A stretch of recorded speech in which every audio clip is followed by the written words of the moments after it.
As live music fans and musicians, we're all at risk for permanent hearing damage. The standard options for ear protection are foam earplugs, which block everything out so you can't hear anything at all.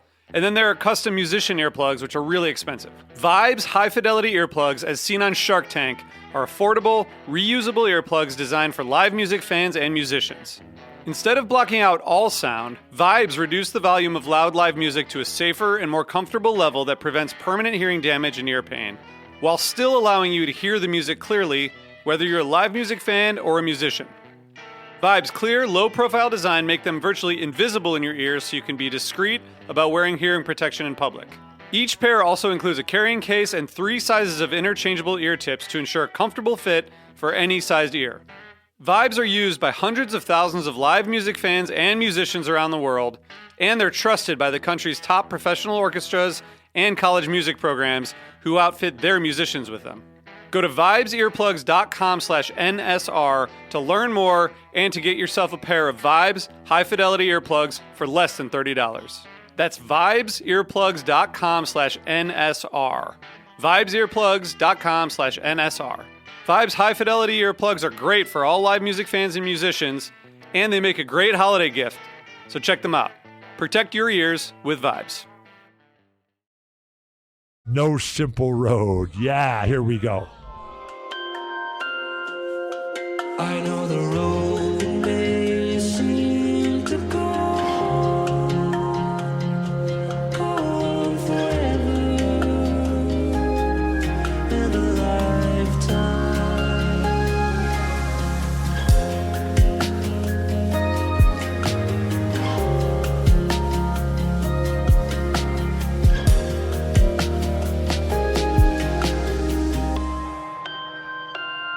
I'm ready. You're ready. Darwin's ready. Here we go.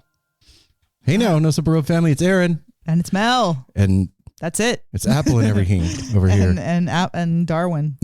No, Apple's not here. He's at work. And Mel and I decided we were going to do this intro together without him because he was going to get home late and we didn't want you all to that pay for the early release thing on Patreon to not get an early release. That's not fair. That's rude. So you're welcome. And you're also welcome for this week's guest. Wow. This week's guest on No Simple Road is Soma Kirtan. We had Steve, a.k.a. Nataraja, and Mike, a.k.a. Vasudev, both playing percussion in Soma Kirtan on the show. And there was the 3 of us. Apple was here for this. Yeah. It was pretty profound. It was so much fun.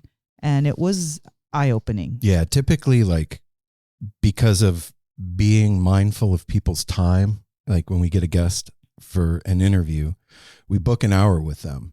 And I'm usually very, like, conscious of where we are. Yeah, I am too. I look at the timer. Yeah, the timer for sure. And the first time I looked up during this conversation was at like the 40-minute mark. And I was like, oh shit, we haven't even gotten to the album or anything. We only have 15 minutes left, and was like, fuck it, we're going over. Sometimes it's really challenging to get to their music side because it seems as if they're the person or the people that we're interviewing are their stories are rich, multi-dimensional. So we need to we want to get to the richness of the story. We never ever mean to ignore the album or the music. That's what we do here. We love music, we love albums, we love musicians, but like sometimes a musician is very interesting and the music is like secondary or tertiary to the person. And that's what we found this time around. And because of Aaron and I's background with, you know, Eastern religion, Western religion, and spirituality and all that stuff in between, like having, Nataraja and Vasudev on the show was really, it was a treat. It was like so like eye-opening again in many, many ways. And like, not to mention their music is incredible. Something that, like Aaron says this in the interview, but like something that he'd been kind of wanting but not able to kind of, It's like something you think you want, you don't know that you want until you see it or till you experience it, and you're like, oh shit, that's what I wanted all along. You know, kirtan music, mantra, that was like some of my favorite things when I was really down the yoga rabbit hole, was that I loved doing mantra, was my favorite. Going to kirtan was a blast and energizing and like, yes, kind of thrilling. Well, cleansing. Yeah. That's the mantras to me was always such a way to clear my mind. And I am an air sign. I'm always up in my head. So repeating mantra for me is very therapeutic in a lot of ways. And when you're chanting mantras in other languages that you are not used to saying in English, there's something, you know, very meditative that you can easily get into. It takes you out of your default mode network, Yes. like completely, because you're doing something that's not normal for you, and then you're repeating it over and over. So your train of thought, your monkey mind, is just like donezo. Well, and then when it becomes a practice and it is regular for you to do, it can happen very quickly. That shift from, you know, your conscious mind and your, you know, monkey mind thoughts to this other side where there's quiet and there's expansiveness and stillness. And then you're starting to receive messages and hear things that are not like, oh, I need to, you know, file my taxes and clean the house. I need to call that, you know, the plumber back or whatever. And there's like a lot of joy in that. There's a lot of like creative potential in that as well. And it's really cool to see like people like me from similar background. Both came from like the DIY punk rock scene, tattooing, very similar backgrounds. Do this thing with like, without pretense. There's none of the like, no, there's bullshit a soft, spiritual airs put on. This dude, but there real dudes. also is though, but not like the bullshit kind. Not bullshit, but like the spirituality is very present. It's present. The reverence is very present. The same type of music, you know what I mean? It sounds very similar to all of that we're used to, but maybe like you said, because of their background, it's not as off-putting as some other things that we hear or see. Yeah. And it's really cool as well to like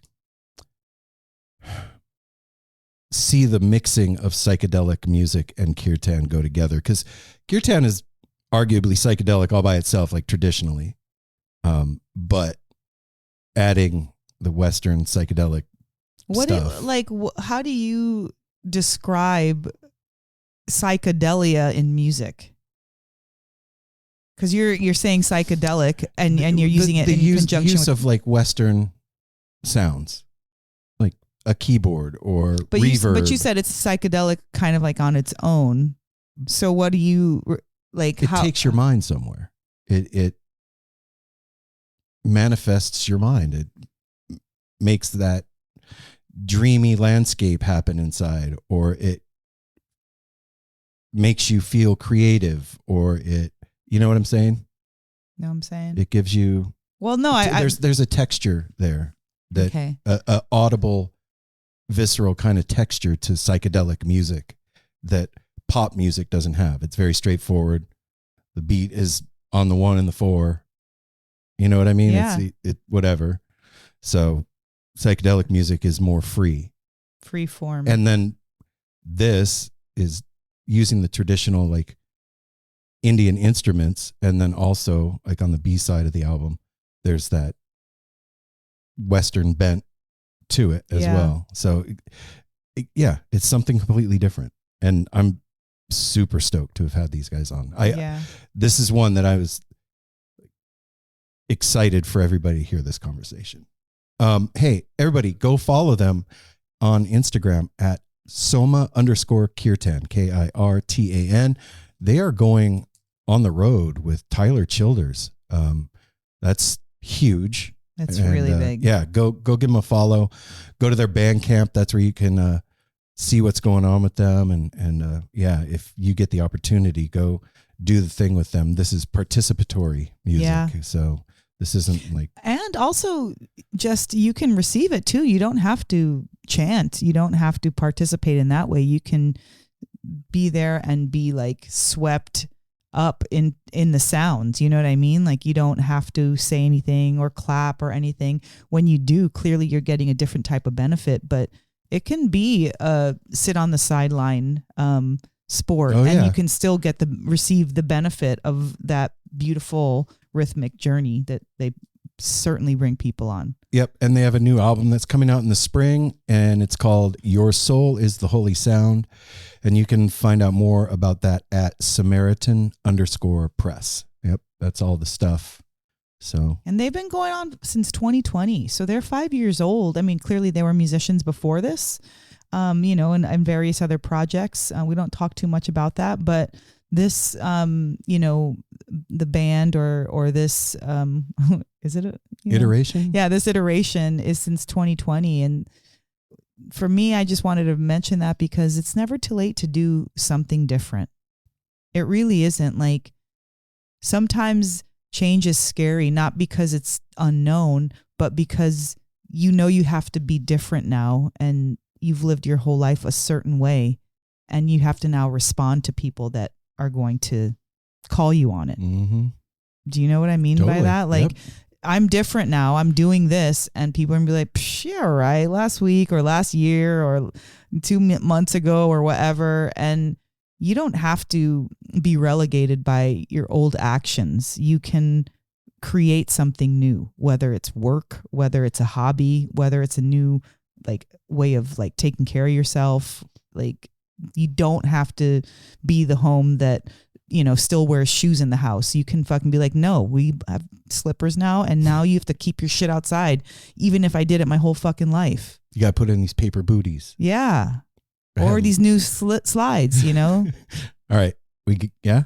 Yeah. All right. We're going to do the business, Mo. Well, follow us at No Simple Road on Instagram.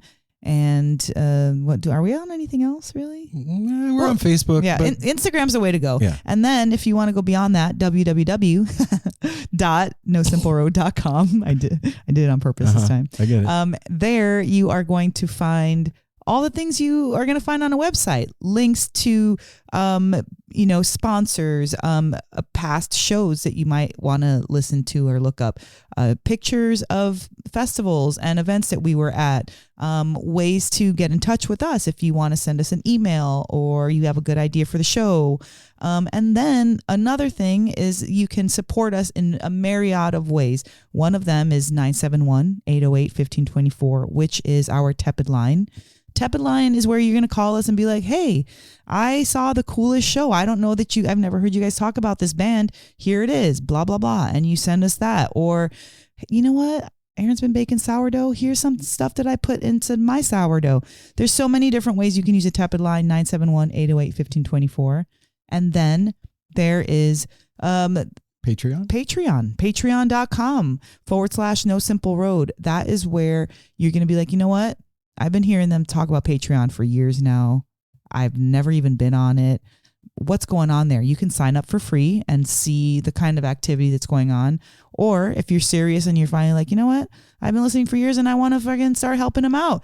Boom. Patreon.com/No Simple Road. You can send us $1. You can send us $5. You can send us $20. You can send whatever you want bucks and just be like, hey, thank you for everything you do. These freaking awesome shows, sharing your light with the world. There it is. And then beyond that, you can be like, you know what? I'm going to make a review. You can go to Apple Podcasts and you can hit the 5-star and write a cool review about whatever you want, about a specific show, about the show in general, about us as hosts.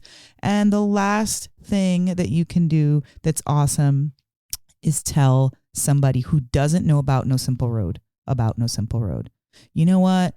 I just listened to this Soma Kirtan and I know my friend loves yoga and she loves freaking chanting and mantra. She doesn't know about them. I'm going to tell them about Soma Kirtan on No Simple Road. And then boom, she just finds out about her favorite new band and you just helped out No Simple Road for $0. And that is always the best way to do it. So those are all the ways. You crushed it.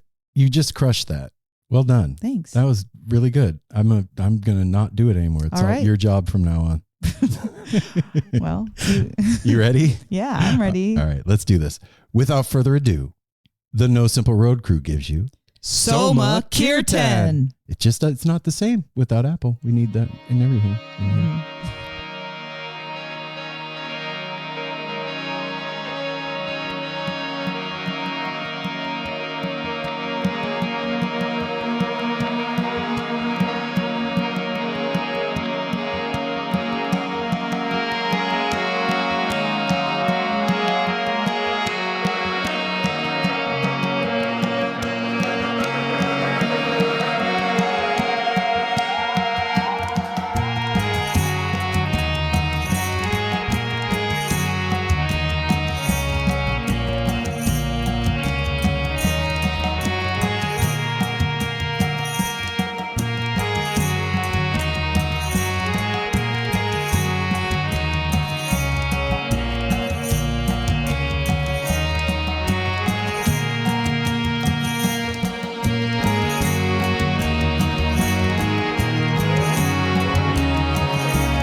There we go. Yay. Pardon my Yeah. tardiness, guys. I apologize. I Oh, no got worries. caught up with the dog for a second. Mike, I don't think in our reality 2 minutes counts as tardy.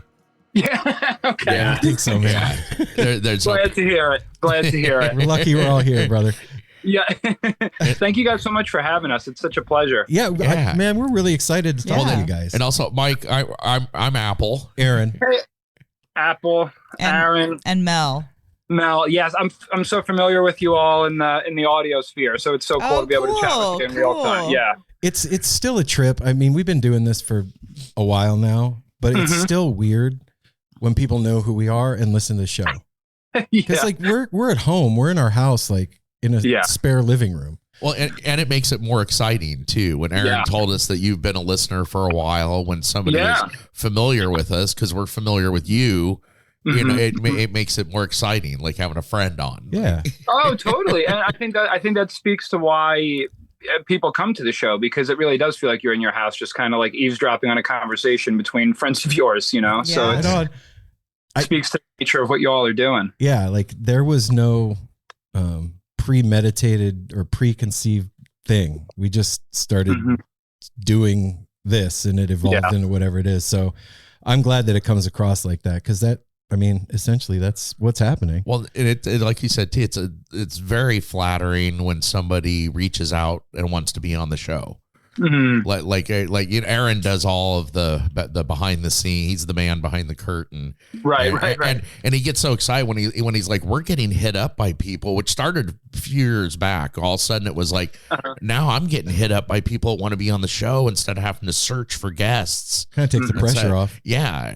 Well, then we know it's somebody that wants to be on too. It's Yeah. like very cool. So guys, obviously we've met now, but for the folks that are listening, why don't you introduce yourselves to them and tell them a little bit about yourselves?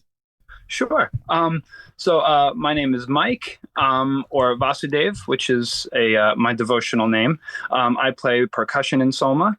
I'm from New Jersey, and I kind of got involved in the world of the Grateful Dead in my teens, just kind of getting really into like psychedelic music and stuff like that. And obviously that's one of those signpost bands. And I grew up in like the punk and hardcore scene, so it wasn't necessarily the most easy transition to, you know what I mean, to get people that were getting me hip to more of the Dead stuff. But yeah, so I still have a large involvement in that scene and whatnot. I'm sure we'll talk more about kind of the intersection of both that and music and spirituality and whatnot. But yeah, I'm very happy to be here, and I'm very grateful for you all for having us. Welcome, brother. Welcome. How about you, Steve?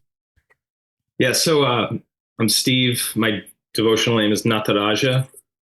I'm also a percussionist in Soma. But actually on the new album, I've been playing a few more instruments, which I'm sure we'll get into, because this newest album that we're creating is it's kind of different than most of the stuff that we've been doing. But yeah, I'm very happy to be here. I'm a fan of the Grateful Dead. I actually came into getting into their music later in life. Just like Vasudeva, I grew up in a much more aggressive, what we say in yogic terms, rajasic scene, like more, just like a little bit more intense with the punk and hardcore. And then, you know, I think over time, as tastes mature and we discover more about ourselves, you know, things just happen naturally. And then I found myself listening to the Grateful Dead every day for years. As one does. You know. Yes, right. And there's definitely parallels between the punk stuff and Grateful Dead, which we'll talk about more, I'm sure. Oh, yeah. Mike always says, like, you know, they're the punkest band ever. Yeah, I think that they, in a lot of ways, pioneered the like DIY primal thing in their very beginnings. You know what I mean? Like they were creating their own posters for shows, and they were just throwing amps on a stage and going for it. And that's as punk rock as you can get, in my opinion. Anti-establishment. Yeah. Spring is springing. It is. It is doing the spring thing. And there's no better time to order yourself some custom tie-dye clothing. Ooh, looking all fresh Yeah, for the from spring. Our sponsor, the Grateful Mountain. Then you're going to be going to all these festivals and shows coming up. We're all going to be outdoors soon, running around, amphitheaters and shit. And you're going to be able to look fly with these dyes. Tight, fresh new gear. You can get like bib overalls or shorts. You can get shirts, dresses, whatever you can. Comes in white or otherwise, you can have him do. And Travis has even said he would do kerchiefs and bobby shorts and other special and reverse tie-dye stuff. Go follow at The Grateful Mountain on Instagram, and go check out his new Shopify website at thegratefulmountain.myshopify.com. That's thegratefulmountain.myshopify.com. He's given the No Simple Road crew 20% off with the promo code NSR20. NSR20. And you're getting free shipping. Go check out what Travis is doing, man. It is some dope gear. And like I said, doing custom orders. So slide into those DMs over at The Grateful Mountain. Free shipping is for international. No. Right? Nope. No? All over the world? No. You just said it's for international. Oh, I said it's no. Okay, sorry. It's Guys, I'm out of my rocker right now. Yeah, the continental United States. I'm out of it. Sorry. That's all I'm going to say about it. Go over there and get fresh. And just for people to understand, I know that could also like kind of sound like culty or different for us to be like, my devotional name is so and so, but so within you know, we all kind of within Soma, we all come from different spiritual traditions and study within different spiritual traditions. But speaking for myself, at least, like when we take or receive a name that is not our birth name, kind of the idea is almost your vision of self. So when you decide to take up a practice like that, you know, one of the things my teacher said that really stuck with me was, there's the person that you were born as, like that person who you are day to day, the person that your new identity is, the way that you look at yourself, that new name you received, in my case, Vasudev, like within Mike, Vasudev is my highest self. Maybe that's who I'm looking for to constantly be sharing with the world or sharing with myself. So it has a much less rigid or culty experience to it. That's certainly just my relationship to why I would use that name sometimes in those circles and in that context. It makes sense. I mean, from the outside to somebody that's not familiar, the Grateful Dead is culty. Fish is culty. The whole jam band scene is culty. Totally. You know, Yeah, and completely. I don't see anything strange about taking a name that's reminding you to identify with the better parts of your nature. That's, Right. I mean, it's Right. not as least culty as you can get. But that's a good thing to throw it out there and explain it, because I know a lot of people, especially now, there's been, I don't know how many failed cults out there, you know, Turn and on Netflix. so exactly. It's just like kind of a good thing to share, you know, just like what it means to you, kind of like, you know, what your music means to you. Like, I think people love to hear like the origin stories of how people got to be where they're at, you know, and why they're going where they're going. So I feel like that was great. Oh, thank you. Yeah, Yeah. I completely agree with that. And I think that in using the example of the Grateful Dead and using the example of that community, there's so many parallels between people that find themselves in spiritual communities and pursuing that, because that's what the music does for us. You know what I mean? A big part of like the Deadhead world and the Deadhead community is just like kind of this complete seeking for connection. And you know what I mean? That's why there's so much experimentation, whether it be with things like substances, whether it be like the relationship to the music. It's just really people that are looking for this happiness, this pleasure, this connection to their self, this connection to the universe, to the source. And that's the commonality. You know what I mean? We're looking for something both outside and inside ourselves, you know? Yeah. Much like I was going to say, much like you taking a different name. If you're on the road long enough, you end up with a name when you're with the Dead. Isn't that right, Pigeon? Yes, yes, it is. Yeah. And Mel and I both did Kundalini yoga for a time, so we took names there as well. So we Okay. understand. Okay.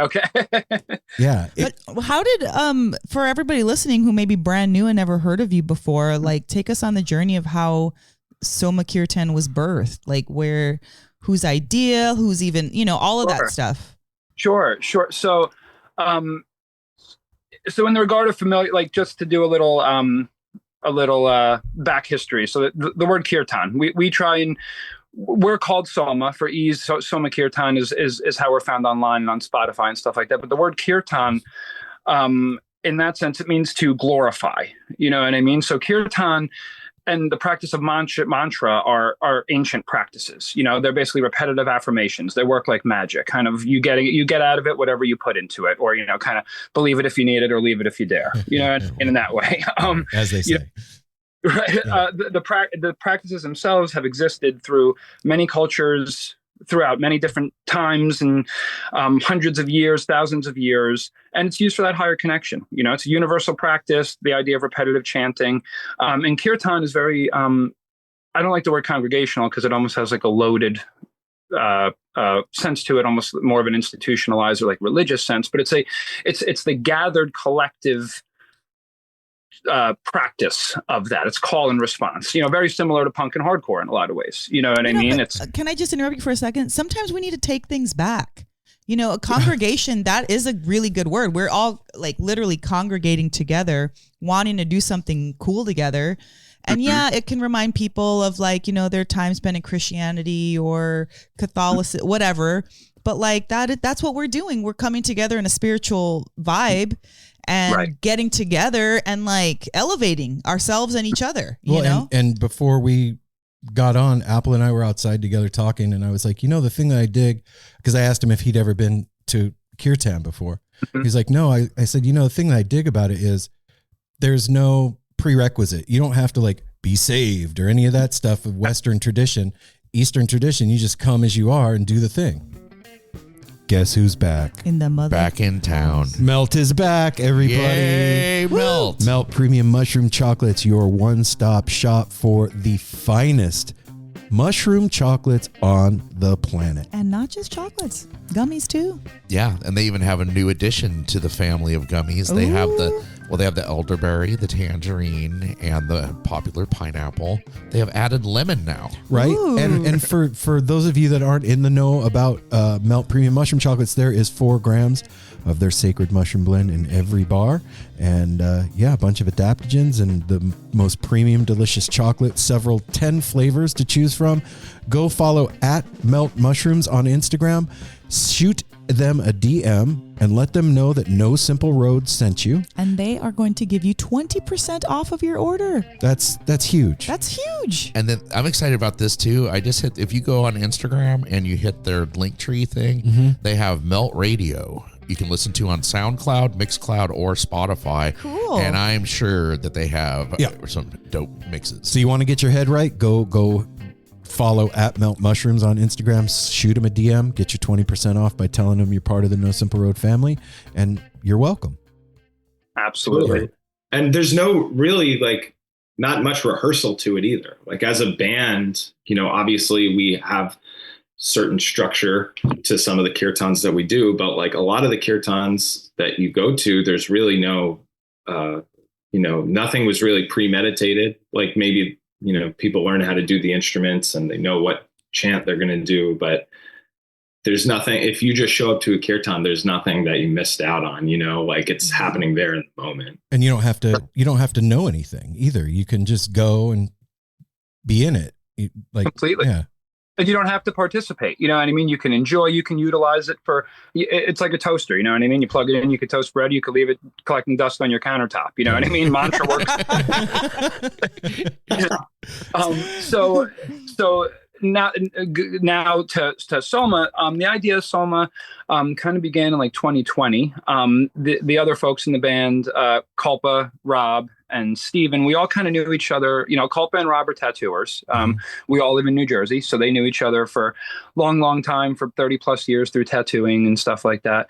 And they both joined the Hare Krishnas together in the, I believe the mid or late 80s, like somewhere in that world, and kind of spent some time in that scene together and knew each other through the whole Krishna core, hardcore movement, and stayed connected through their friendship and their careers and whatnot. And I had met, so I grew up in the more crust punky, political punk type of scene. So I was always involved more in activism work and mutual aid and stuff like that. So I was working with Food Not Bombs for many years, serving vegan food to people that are showing up at the train station in a town in New Jersey where we were living. So I was serving with this guy and he's like, oh, I know you're all into kind of that Eastern stuff. He's like, this guy I know is giving a class at this yoga studio down the street on one of those Indian books or something. You should go. And I was, oh, whatever.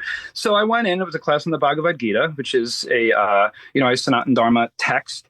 And I get in, and the guy teaching the class, I was expecting your traditional monk, the saffron robes and the sika, the little ponytail hair and whatnot. And I walk in and it's a guy in army pants and an agnostic front t-shirt, covered with tattoos. And I'm like, I was like, what, this guy, And I wound up being really, really invested in what he was sharing. I had the Bhagavad Gita. I tried to read it. It didn't really resonate with me at all. And I remember at that class, he was just saying, try reading chapter 2. That's kind of the cliff notes of the book. It'll summarize the book for you, and then you can try going back and reading it cover to cover. So I did that, and I really got something out of it. And I wound up finding him online. It turned out to be Kulpa, who now is in Soma with us. And he was like, why don't you come to the temple? You've never been to a temple. Come and just see the deities, see what it looks like, enjoy the art, And I showed up, and ever since then, him and I were connected at the hip. And he wound up leaving that institution. He wound up leaving the Hare Krishnas. And we were like, kirtan, the idea of this type of music, it's so often found within these institutions and within these ideas of you go to the temple to hear kirtan, you go to a yoga studio to hear kirtan. I was like, us and a lot of our friends, and the people with Soma, we all practice within these different streams. We all come from these different places, but we all love music and we all love getting together and making music and sharing it with others. I was like, it would be really cool to do something like that together. And at that point, they had a kirtan project that was somewhat like Soma called Mishra Bhakti that was doing some local events. And I used to book Grateful Dead nights at a dive bar in my town. So it was cool. I would kind of try to blend like my punk upbringing with that, where we'd have like tables set up like a shakedown type thing, but we'd also have like, like info tables for various like, nonprofits and local initiatives and more like mutual aid centered campaigns and stuff. So they did kirtan during the set break of one of our shows at one of the Dead nights. People were super into it. People were like, this is cool. This is freaky. And from there, we were just like, let's just kind of start, let's see what we could do. We kind of had a vision of incorporating these different instruments, electronics, and kind of adding a more psychedelic element to these traditional mantras. And Soma started there. And our first show was in 2020. And then a little bit later down the road, we wound up linking up with Nataraj, and that was, now he and I are the rhythm devils of Soma. We're the Billy and Mickey of the whole thing. Yeah. It continually blows me away that like the event of going to my first Grateful Dead show is such an imprint on me. Like it was just so impactful. I can't like saying that is not even doing it justice. Life changing. And for a lot of years, I was like really trying to figure out what had gone down. I didn't understand what that was. And it was actually since we started doing the show, and it took Mel like to say it. She was like, it sounds like what you were experiencing is the same thing that people are experiencing when they go to the feet of a guru. You know what I mean? Like that Shakti, that energy coming through. Sure. Changed you, and then you want to be around that thing all the time, so you ended up buying a school bus and going on the road. But the other thing that really confused me was the intersection of spirituality and Grateful Dead music. When I first got into it, I was like, this is a rock and roll band.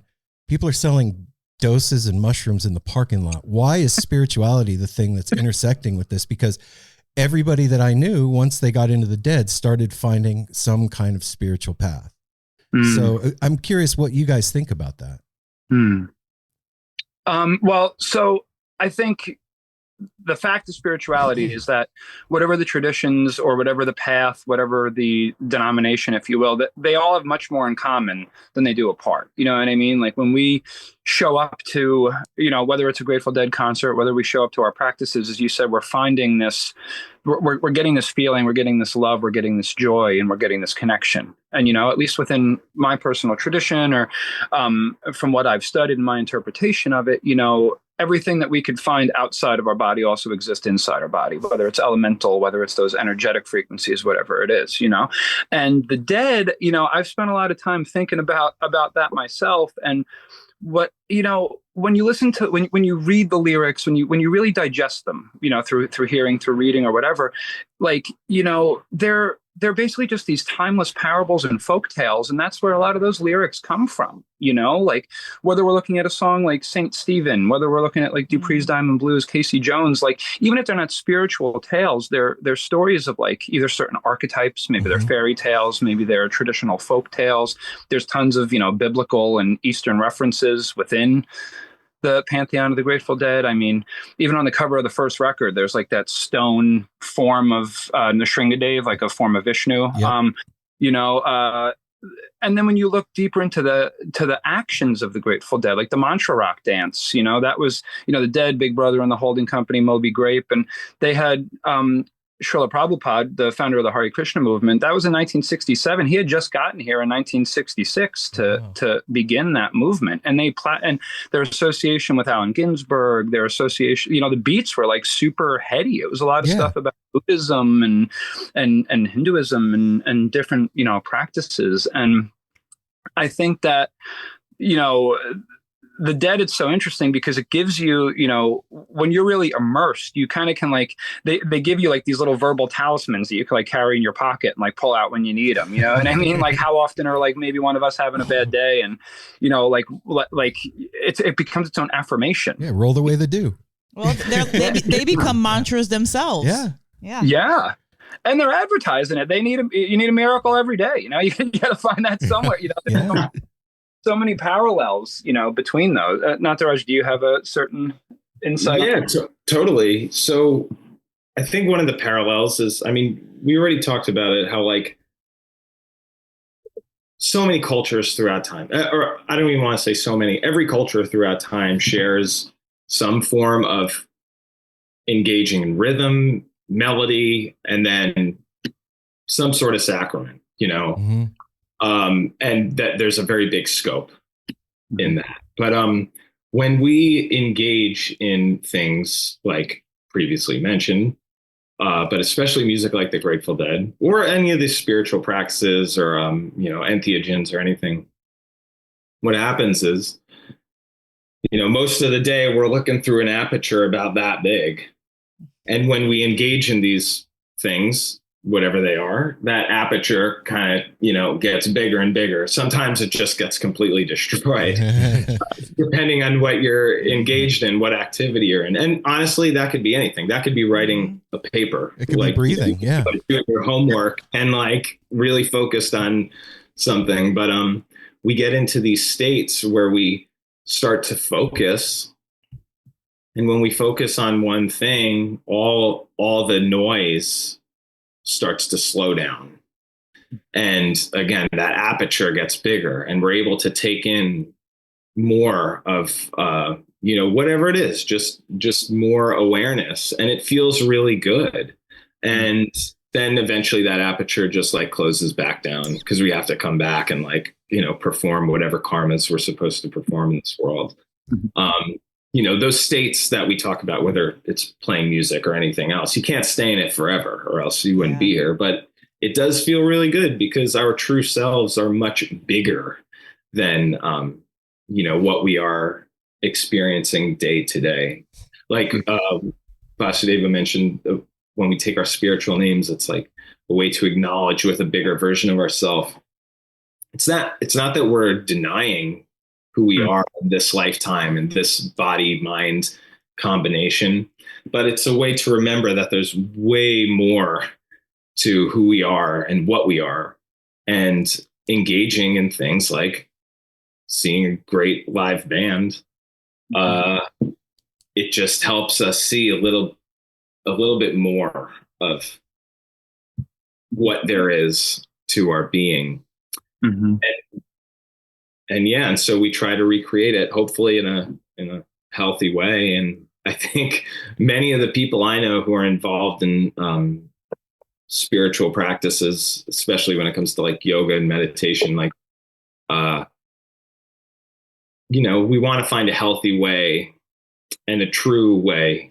Like there's this one story which I'm sure many people have heard, when Ram Dass gave the Indian saint Neem Karoli Baba a little Western medicine. Yeah.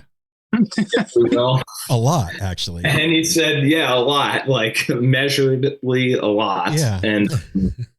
And he said, this is great. Yogis have known about this forever. And it allows you to be in the room. I think he said something like, I think, just from what I've read, it allows you to be in the room with Christ, but you can't stay there. There's only one real way to stay there.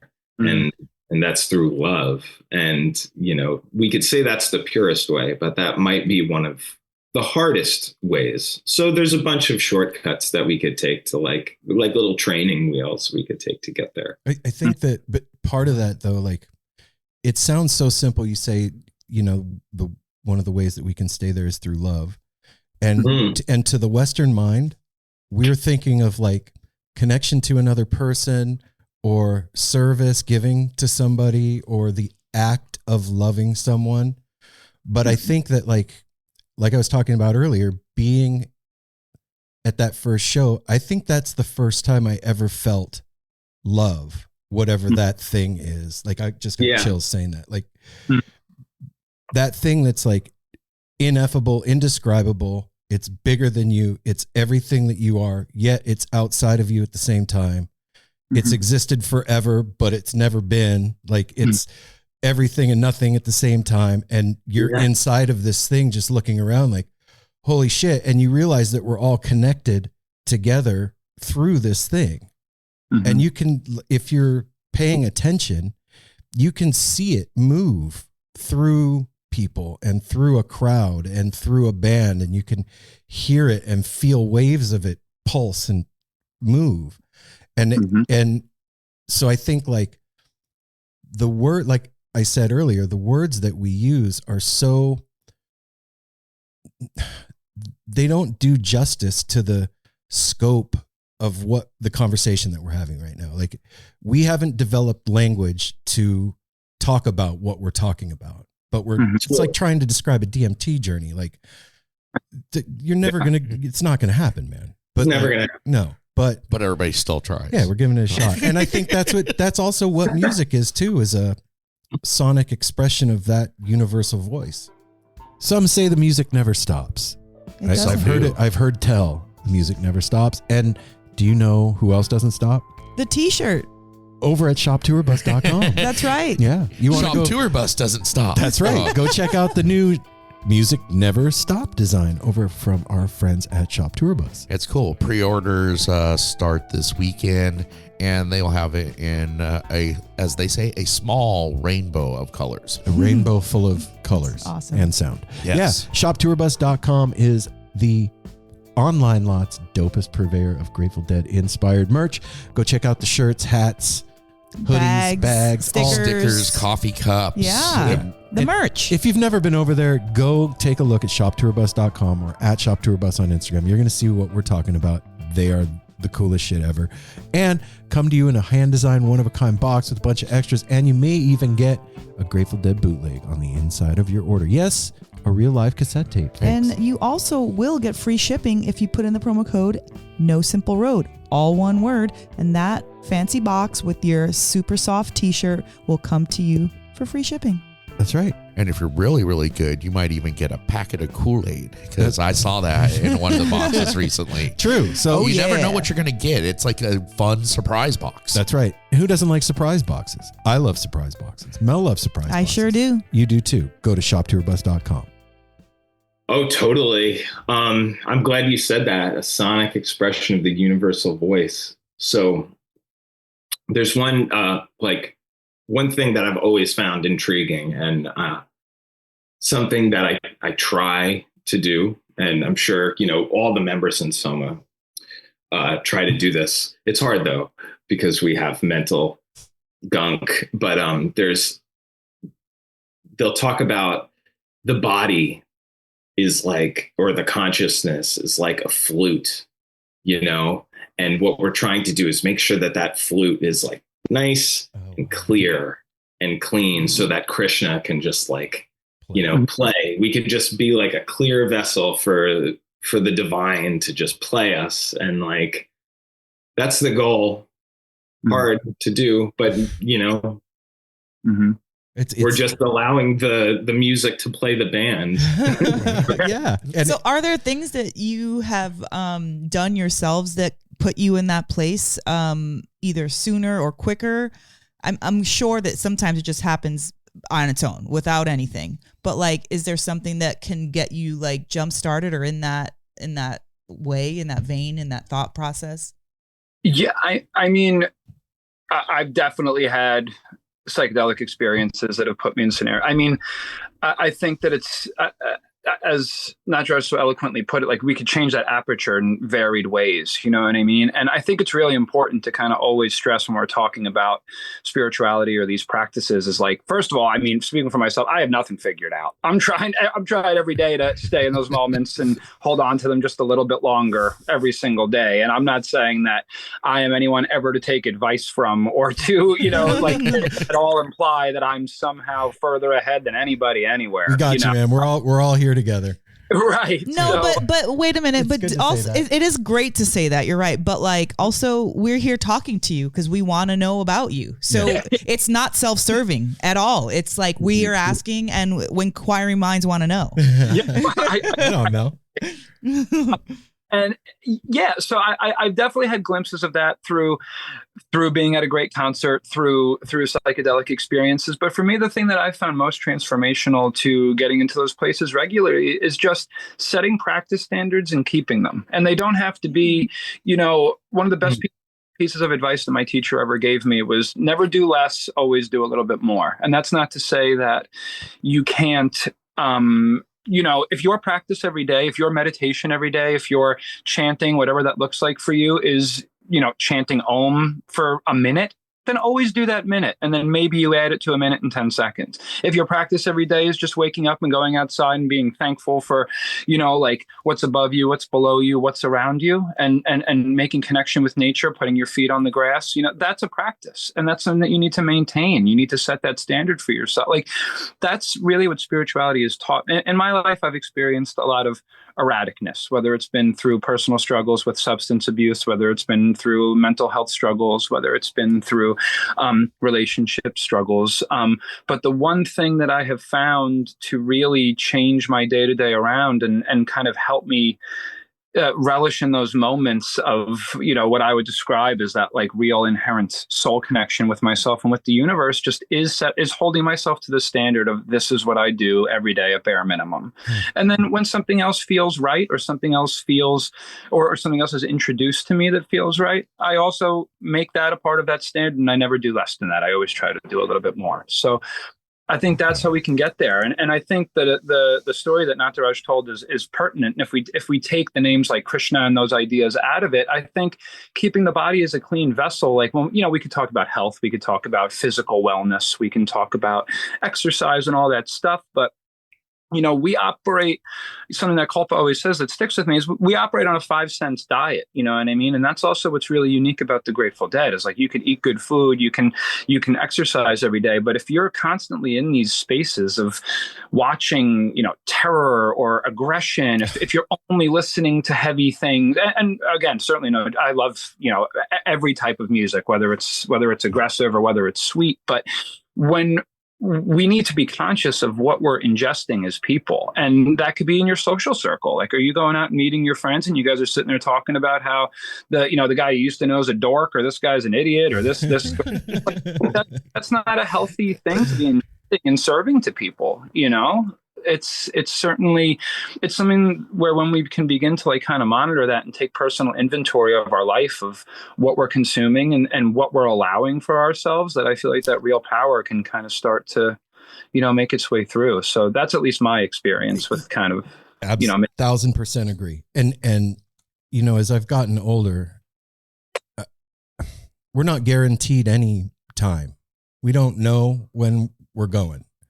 And as I've gotten older, I've realized that I don't have time for that anymore, of like the fast food relationship or the fast food conversation.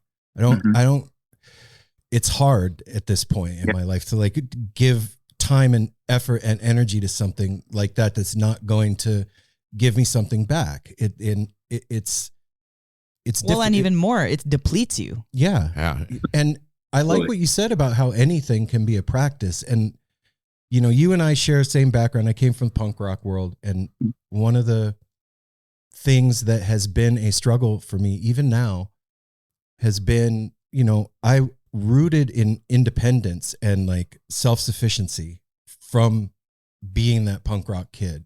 Mm-hmm. And like, fuck the man. I'm not letting anybody tell me what to do. You know what I mean?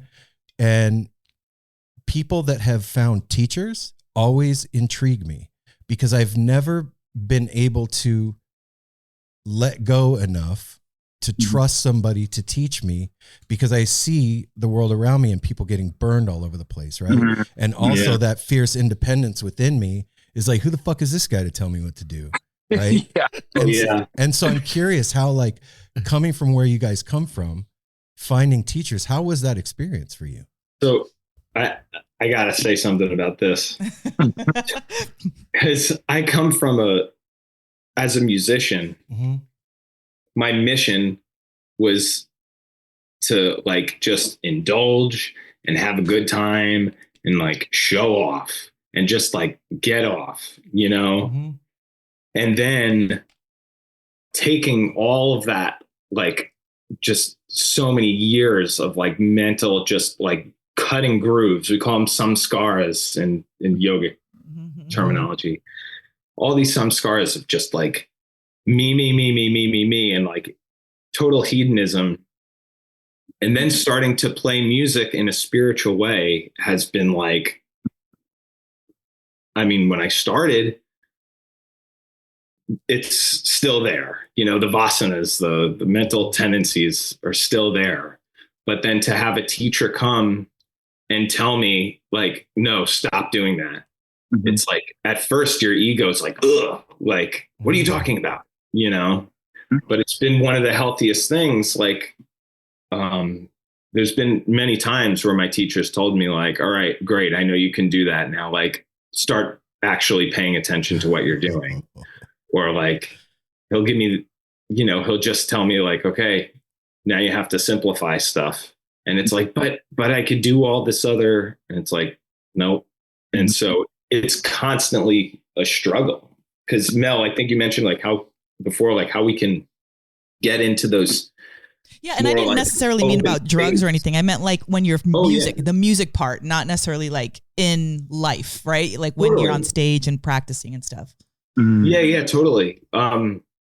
There's times where like, I mean, sometimes you can't really get into it. Like, I would agree with Vasudeva. There's got to be regular practice and dedication and no attachment to the results. But sometimes you can't turn it on or off, you know, and like you'll be in the most worldly situation and you'll feel very clear. And then you'll be in like a spiritual situation and your mind is in the gutter. So it's really hard to like, you can't decide when it happens. It just happens. And so that's like one of the struggles. And maybe other musicians, if there's any other musicians listening that try to do this, it's like, maybe you've noticed yourself being very egotistical when doing this thing that's actually supposed to be of service. Like kirtan music is supposed to be service to God,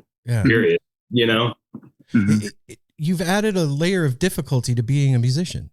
You really have. You're like, oh, let's make this even harder.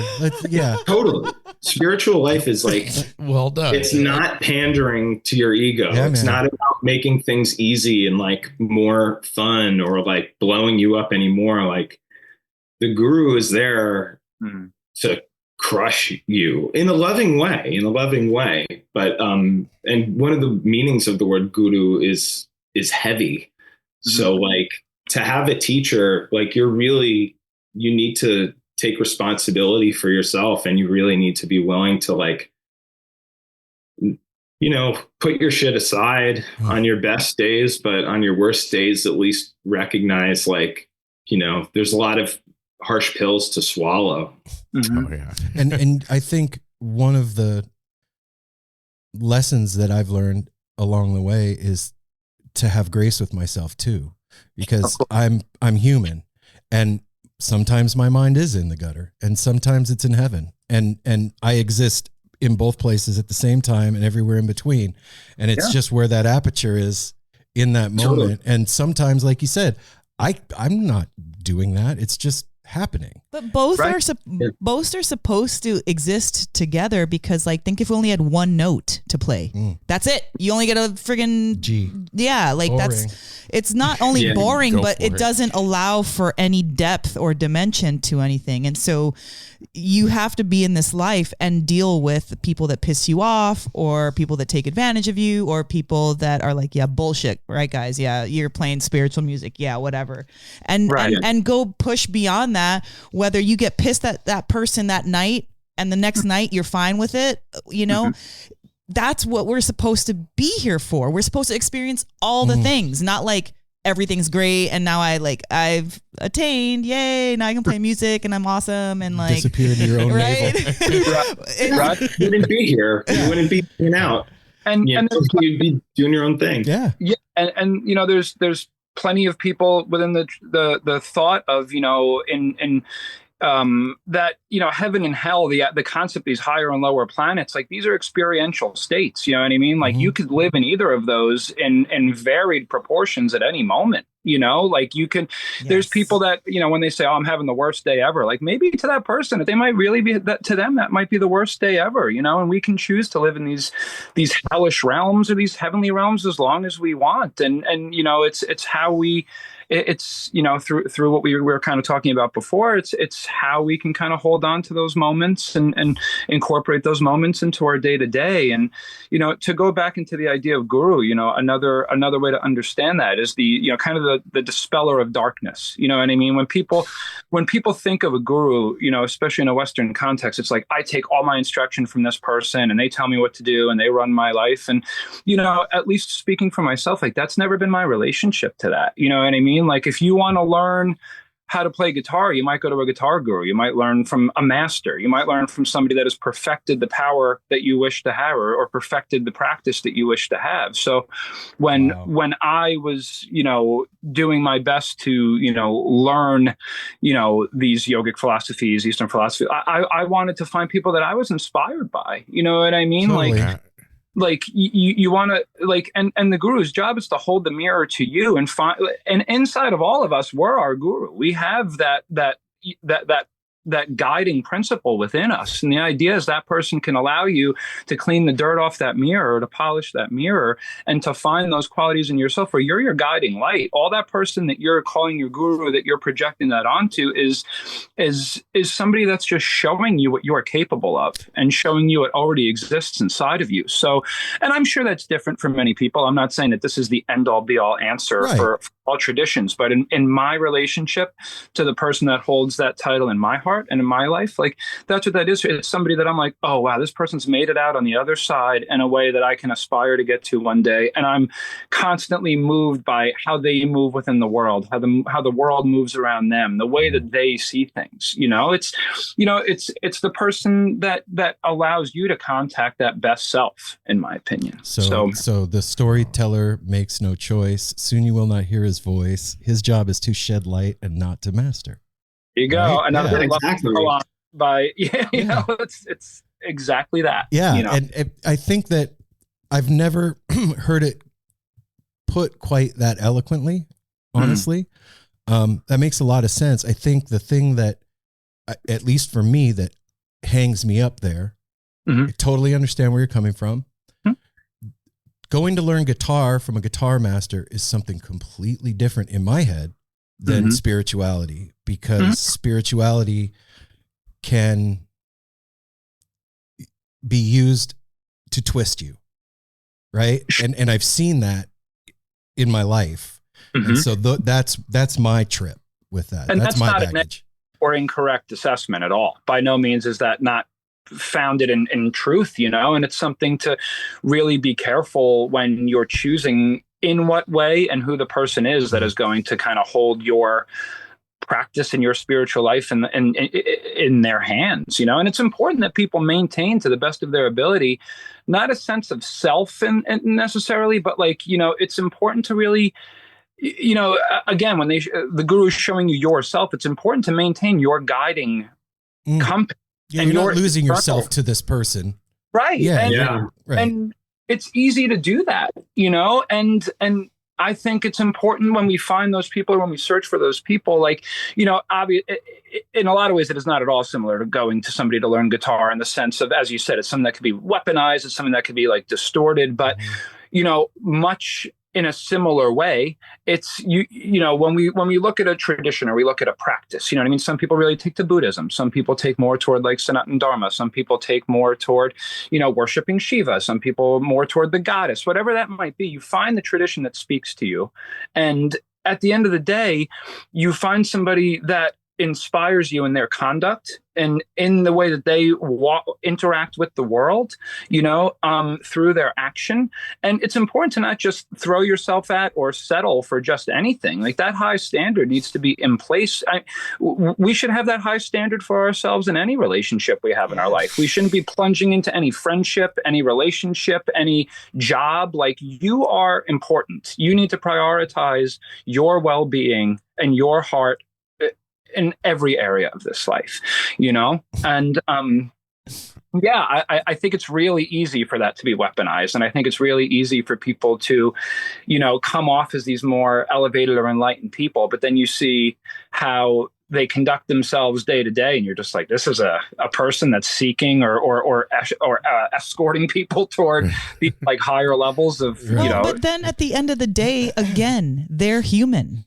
And they got caught up. They got caught up and they are imperfect themselves. And I think about this all the time as in regards to music. I used to freaking love R. Kelly and now he's a pervert and he's been a pervert like for a long time. Does that make those songs less like dope to bounce to, you know, like but Wow. What? This is true. Everything I'm saying is true. Okay. And it's true, right? It's true to me. And so like same thing with Michael Jackson, same thing with freaking P. Diddy, all like that stuff. Like people can be also amazing and pieces of shit at the same time. Completely. Totally. And I think that like the whole cancel culture that's happened in these last few years, like however many years it's been going on, like that doesn't allow for people to redeem themselves. And it also doesn't allow for people to understand humanity. It's just like a throwaway kind of like, you know, philosophy. You're not coming back from that. Yeah, some people, you know what? Some people, maybe that's true. Maybe some people shouldn't come back from what they do because it's that grave. Right. I believe that as well, but that's not all the time. That's not every experience. And so these kinds of attitudes of like, well, F gurus, because we've had experiences with people that are shisty multiple times. And that's what I was just going to say. Like, so what about people like Yogi Bhajan? No, like, you know, I was super heavy into Kundalini yoga and it did amazing things for me, which I still use to this day. But then I'm finding the person that, you know, brought that practice. Sneaking candy bars. First of all, he freaking made it up. That's the first thing. He made up this practice based off of the things he knew about being, you know, an East Indian and their culture. Okay. But that didn't, in all that, there was something good in there, and you can take that and leave the rest. Don't throw the baby out with the bathwater. That is my mantra. That's my life mantra, because that's actually true. It's true, isn't it? It's been for years, because I was so easy to just be like, fuck it, get rid of it. I don't want any part of it. But then it's like, no, I actually did learn something really incredible. I learned how to focus. I learned how to be quiet in my mind. I learned how to use my body as an instrument. I learned I learned so many things, and whatever his name's attached to it, whatever, I don't need to like continue on like, you know, wearing a white turban the rest of my life. Right. But I also don't need to hate him, even though he did something really shisty, not just to me, but to hundreds and maybe even thousands of people, you know? So like, I don't know where like to rectify that, or if you can, but I just think that's something that we should all like appreciate and be aware of, that people are good and not all at the same time. I think the way you rectify that is by knowing that it's all Dharma. It's all the Dharma, all of it. Like all the nasty shit and all the beautiful shit. It's all the Dharma. And that's not a cop out to let anybody off the hook for doing anything awful. It's just saying that it's all part of the one. Yeah. And thing. it's on them. You don't have to carry hate for somebody that did you wrong or disdain or whatever. That's what forgiveness is for, you know? Yeah. And that strengthens your resolve and your ability to understand like, oh man, like, you know, you see it happening somewhere else, and you can have maybe compassion or understanding instead of just like, screw that dude, I'm after him. And I think that that's what's going on right now. Like kind of in the world, everybody's like so easy to jump on somebody who does one thing wrong. And then they're like, yeah, let's get him. And it's like, really, dude? Like, what have you done wrong today or yesterday or the day before? And I just think like personal responsibility is more important than blaming and bringing people down. Glass houses and stuff. Yeah. And when you blame people, and like you just said, like you're just buying into their trip. You might not be doing the thing that they did, but you're, filling your consciousness with that person and their actions, and you're cultivating feelings of hate or disgust rather than feelings of compassion or disregard. In the Yoga Sutras, there's the 4 locks and 4 keys, and one of them is for the, for the wicked people, disregard them. That's not saying allow them, like it's not okay that they do the things that they do, but if you take on that karma on a subtle sense and you're just buying into their thing, and now you're connected to their negativity. So you have to be able to divide the, keep what's good for you and get rid of the rest. There's a reason why that practice came to you and you've been benefiting from it. So take that, and then everything that's negative, just. Yeah. Oh yeah. This was years ago.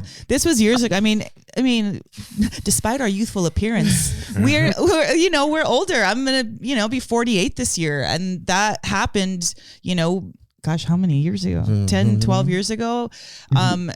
And I didn't realize how much it affected me, like inside. Till recently, actually. Like I'm fine on a day to day. I can operate whatever. I can see it. I can even do practice. But like, I started to realize, like, dude, why do I not like going to yoga anymore? Like, what is it with me? And like I just started to realize, like, as I'm thinking in my own head, like, why don't I do these practices like I used to, or what's hung me up? And then I had to start like unraveling all the things that did happen. And I was like, I guess I kind of like put it in a cute little box and like scooted it over there and like just started doing, because in anyone's life you can get caught up with anything, right? Like, I want to play an instrument now, or I want to be devotional now, or I'm going to be a teacher, I'm going to fall in love, right? Like, so you can put away things that hurt you or affect you anytime. But I just I guess I just like to talk about those rough parts, and especially in spirituality, because it shouldn't stop you from seeking your truth and your highest goal and your highest purpose, whether you got swindled or not. There's still a higher entity or a higher person out there for you to be. It didn't stop just because somebody, got the best of you. No, I think that's important, Mel, that you say that. And I think that that's like a really real approach to a lot of the hurdles that people have in those types of quests. I mean, like, even to hear, like exactly as Aaron put it, with just like, it's something so easy to kind of swindle people with. And when you come to a spiritual place, a lot of the times you're leaving all of yourself on the table. You know what I mean? You're being as vulnerable, parts of myself that are, really fragile. And maybe it's things you've already compartmentalized from another, you know what I mean? Yeah, totally. And when you trust somebody, with that, it is really easy for that to be molded or weaponized against you. And, but speaking to the idea of like whether resentment or holding on to that, I had I had realized eventually that like I was, the opposite of love isn't hate. The opposite of love is indifference, or hate is indifference too, So it's, the idea of being able to just let something go and recognize that this wasn't, it's easy to get caught up in the duality of like, this is good, this is bad, this is hard, this is easy, this is sweet, this is sour. But like, as you guys all eloquently put it before, like both are present in varied parts in this life. You need both, and you're going to experience both. And even within like, the yogic pantheon of the deities and the forms and stuff, we have what we call the ugra forms, like the fierce forms, you know what I mean? Kali, classic, holding all these things that look scary. But then you have the beautiful form of Krishna where, it's lush flowers and playing his flute and, but neither of those, like Kali isn't a bad form. Kali is bad omen. You know what I mean? Like there's a fierceness and a power there because we learn lessons in different languages and at different volumes and in different ways, Sometimes something is your head might be cut and held and shown to you because you needed to lose your ego in that moment. You might need to be able to look at the fierceness or be told something in a way that almost is jarring or shocking or something that's, scary to you to realize that it might look scary and have a scary appearance, but at the other end of that is the most beautiful thing you've ever seen, or something that you needed to like reconcile in that type of way. And I mean, it's something that no one can really justify or disprove. Like there's plenty of people, lots of bad stuff, you know what I mean? But at what point do we stop searching? You know, when are we done searching for the sound, so to speak? Never. You know, Yogi Bhajan, I mean, you know, he 3HO had a presence at dead shows, you know what Totally. I mean? Like, had that Sufi choir show, right? That was the you know, Yogi Bhajan was there, you know what I mean? But like we can take the good and we can apply that to how it could positively impact us. Yeah, man. You know? It's it the difficulty comes from it being in the arena of spirituality, because I think for most of us, our spiritual side is our most vulnerable, aside from a lover, right? Like sharing a relationship with a lover. Your spiritual self is your most vulnerable, open, aware, connected being. So to have that thing hurt, it impacts you on a very, like a soul level, because you've opened yourself to the thing, right? And then you got burned, and it's like, oh fuck, now every time I open myself to this, is that what's going to happen? No, but that's why it's you like supposed to be your shelter, you know? Yeah. Like your spiritual life is your shelter. So when that gets infiltrated or destroyed, you know, that's brutal, man. That's gonna hurt big time. Yeah. But how many past relationships where we've loved and we've been expressive with somebody and that's been thrown in our face, and like, do we never love again? Do we never give our heart to another person? Right. You know? No, you write a song and you keep going, right? Like, yeah, it's about the seriously. next note. Yeah, It's not about the note that you play. It's about the next. Yeah, man. No, but it's so true, because all of these collected hurts, whether it's spirituality, whether it's lover, whether it's family, job, like disappointments, we're supposed to do something with that. We don't just keep it and be like an oaf about it. Like we have to miser. Work it out. Yeah, miser with our experiences. Like we have to work these out. And I think that that's awesome that you are both from the backgrounds that you're from, and that this is what you've chosen to do. Like you were clearly making music prior to this, but then you chose to do this that's very vulnerable for somebody coming from, especially vulnerable, I should say, coming from your background, having to maybe even change your behavior in front of people that have seen you in other ways. And oh shit. Oh yeah.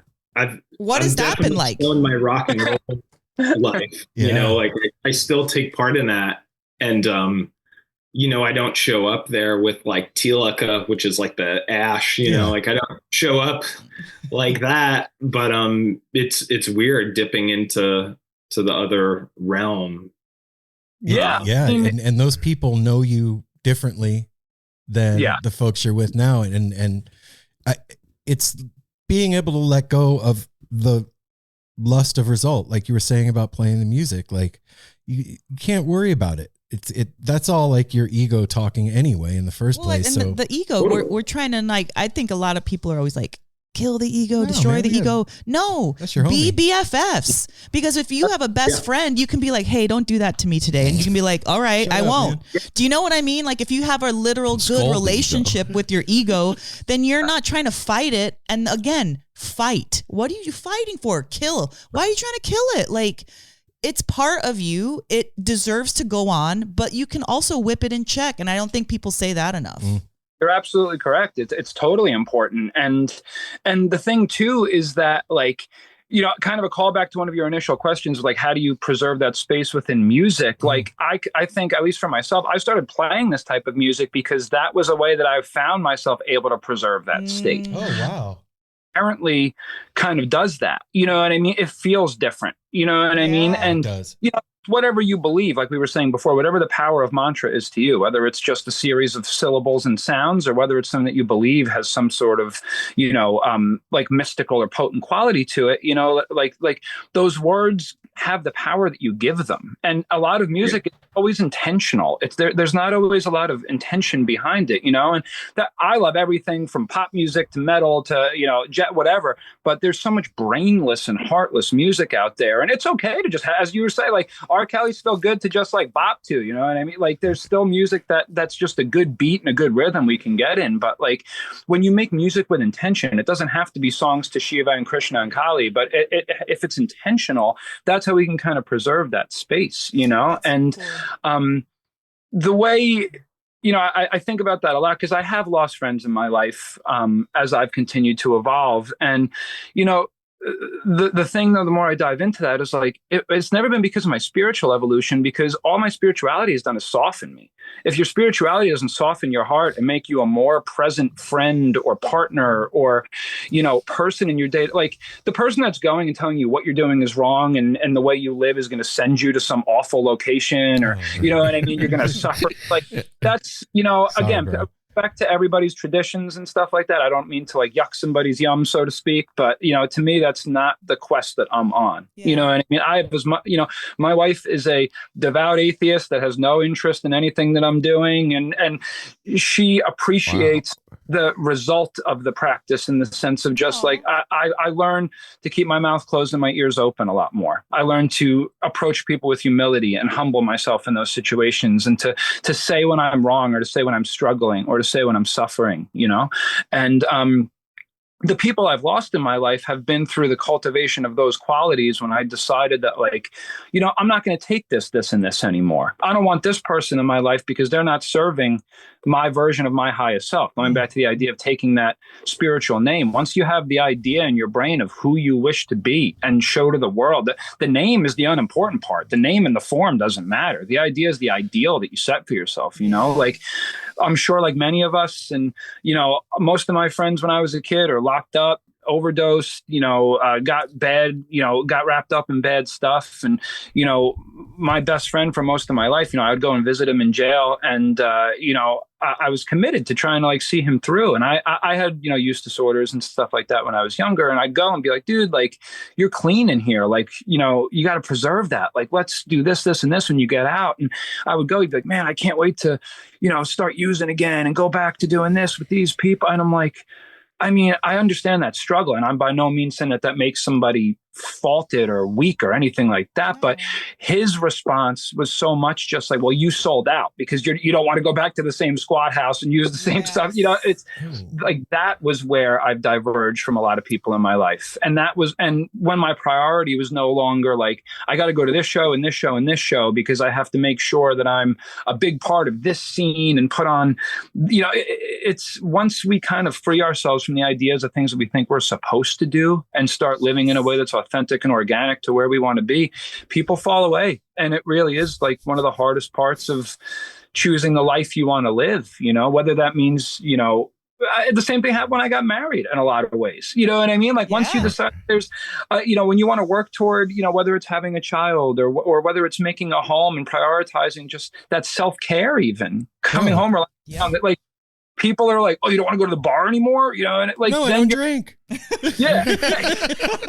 Then you're not cool no more because you don't want to go out until 3:00 in the morning and do whatever you're doing, So I think as we progress, people fall away. And I think if your spiritual identity becomes a new way for you to introduce yourself in the ways of proselytizing and making people feel less than, you kind of probably deserve to lose some friends. Yeah, totally true. Yeah. Spiritual identity can be just as dangerous. Yes. Yeah. Because now you're doing things because you're so good and so pure, so it's a very it's a razor's edge to walk on. Mm-hmm. And it's not supposed to make you better or worse than anybody else. It's all just about you proselytize yourself. By being yourself. Yeah. That's it. Your life. That's it. You don't say nothing else. You play your cute music and then you go on your way. And then people love that and are like, what are they doing? Why does his skin look so good? Why it's true. You stop drinking, you all of a sudden you start looking cute again. Like it's real. But spiritually too, you clean yourself up and you start being attractive to people that are seeking that, and you don't have to do nothing to it, Yeah, and you're watering the root. Yes. ever received is my teacher told me that you let everybody taste the food, you don't let everybody see your kitchen. Yeah. You know? Oh Yeah. shit! It's right, like that's a nugget, man. You know, like I think about that all the time, where I'm just like, That's you know, dope. let people see that end result. You let them taste how delicious the food is, and they wonder how you made it. You know? Yeah, I love that. Yeah, man. Wow. I don't even know what to say after that. I'm What's flabbergasted. I right now. was going to interject in a minute and said that to like change gears.